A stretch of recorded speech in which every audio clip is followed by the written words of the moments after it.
Hey guys, welcome to this special Friday episode of Pint Time with Backpacker Mike, and I'm going to be trying this Prairie Artesian Bomb. Comes in at 13% on the Richter scale. Wow. This is an Imperial Stout aged on coffee, Starship coffee by the way. Cacao nibs, vanilla beans, and chili peppers, so it should have a little bit of spice to it. One of the other creators that I follow, Big Daddy Brew Reviews, tried this, so I'm going to tag him in this video right up in here somewhere. And let him know what I think about it too. I believe he gave it a 9.8 if I'm thinking right, and Big Daddy may have to correct me on that. But yeah, I'm going to give this guy a try for you guys. And first I'm going to give you a quick little travel fact for you. That is that international travelers that traveled to the U.S. in 2023 spent an estimated $118 billion on vacation. That's amazing. International travelers to the U.S. spent $18 billion last year traveling the U.S. Pretty crazy. All right, let's get into this. That was just a quick little fact for you. Let's get into this Prairie Artesian. I'm really excited to try this thing. 13% though. I mean, that will put you on your backside. This is probably definitely one that you just want to have one of. But let's give this a try. Prairie Artesian, the bomb. And I would imagine it would be the bomb. I definitely get like some oakiness. I'm not sure. I didn't read where it said it was like aged in barrels, brewed and bottled by Krebs Brewing Company in McAlester, Oklahoma. Prairie Artesian Ales.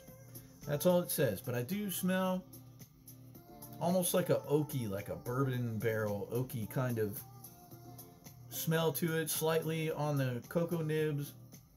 A little bit of vanilla on there on the nose, but let's give this a try. Cheers, pro, slancha, and skål for my Nordic friends. You know who you are.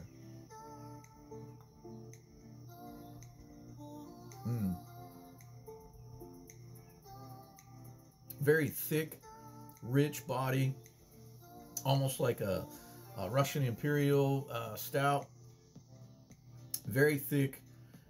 Although, surprisingly enough, you do get a bit of that boozy punch up front with the chocolate and the vanilla. And then you get a bit of that cocoa bitterness at the back of your palate, along with a slight bit of booziness. It's not as boozy flavoring as I thought it would be, being at 13%.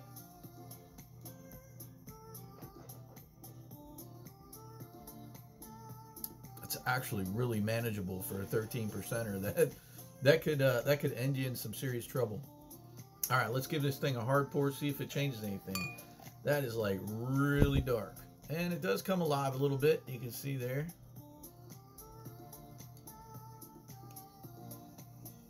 Not much on the hard pour, although I do get some of that oaky booziness. Just a tad bit of it on the nose at the end there.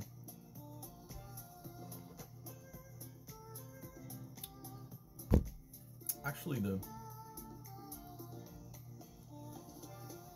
the hard pour kind of lightens it up a little bit. It's not quite as dense, so to speak, but this is actually really good. The ABV on this is not very detectable. I mean, you can tell that it's there, but it's just not very detectable, which would make this very dangerous. This is definitely one that you want to, you know, have like around the campfire. You know, that type of stuff out at the bonfire or whatever. But yeah, this is actually really good.